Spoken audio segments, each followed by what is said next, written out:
چاہتی ہوں۔ الحمدللہ رب العالمین والصلاة والسلام علی رسولہ الکریم، اما بعد، قال اللہ تعالی قرآن اکرم جعلک ذکر لذنکم۔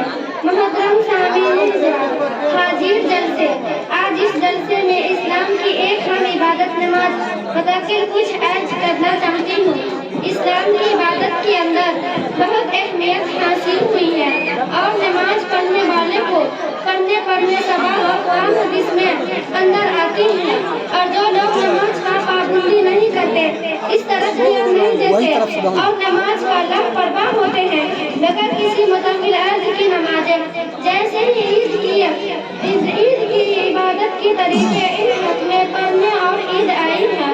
نماز کا دن سکون جیسے ہی قائم رہتے ہیں، دین کا کھمبا قرار کیا گیا ہے۔ ایک حدیث میں رسول صلی اللہ علیہ وسلم نے فرمایا، الصلاۃ عماد الدین فمن اقام والذین ومن۔ دین کا سکون محترم کیا جاتا ہے، اگر کیسی عمارت کا دیوار توڑ دیا جائے تو یہ سکون محترم